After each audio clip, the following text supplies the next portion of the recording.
அப்போஸ்தலனாகிய பவுல் தீத்துவுக்கு எழுதின நிருபம் 1 அதிகாரம்.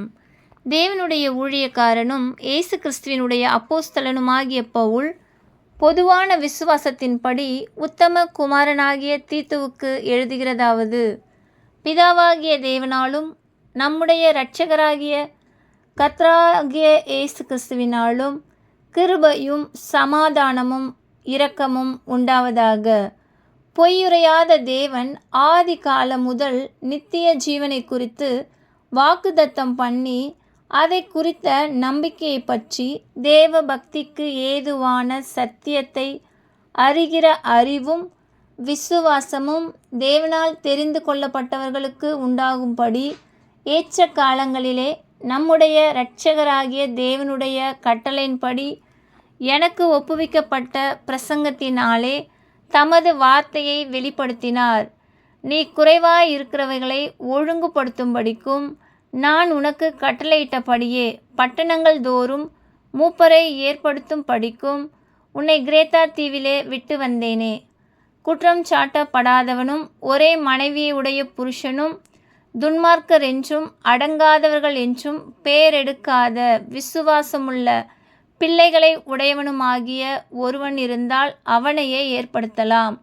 ஏனெனில் கண்காணியானவன் தேவனுடைய உக்கிரானக்காரனுக்கு ஏற்ற விதமாய் குற்றம் சாட்டப்படாதவனும் தன் இஷ்டப்படி செய்யாதவனும் முற்கோபம் இல்லாதவனும் மதுபான பிரியம் இல்லாதவனும் அடியாதவனும் இழிவான ஆதாயத்தை இச்சியாதவனும் அந்நியரை உபசரிக்கிறவனும் நல்லோர் மேல் பிரியமுள்ளவனும் தெளிந்த புத்தியுள்ளவனும் நீதிமானும் பரிசுத்தவானும் இச்சையடக்கம் உள்ளவனும் ஆரோக்கியமான உபதேசத்தினாலே புத்தி சொல்லவும் எதிர்பேசுகிறவர்களை கண்டனம் பண்ணவும் வல்லவனுமாயிருக்கும்படிக்கு தான் போதிக்கப்பட்டதற்கு ஏற்ற உண்மையான வசனத்தை நன்றாய் பற்றி கொள்ளுகிறவனுமாய் இருக்க வேண்டும்.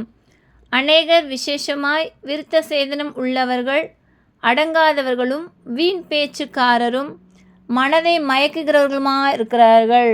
அவர்களுடைய வாயை அடைக்க வேண்டும்.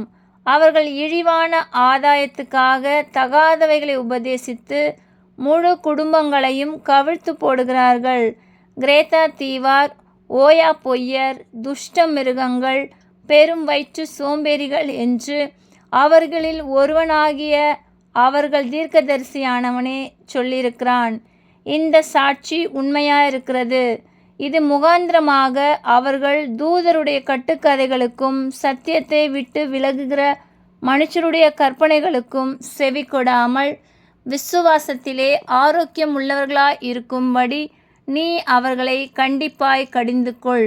சுத்தம் உள்ளவர்களுக்கு சகலமும் சுத்தமாயிருக்கும், அசுத்தம் உள்ளவர்களுக்கும் அவிசுவாசம் உள்ளவர்களுக்கும் ஒன்றும் சுத்தமாயிராது.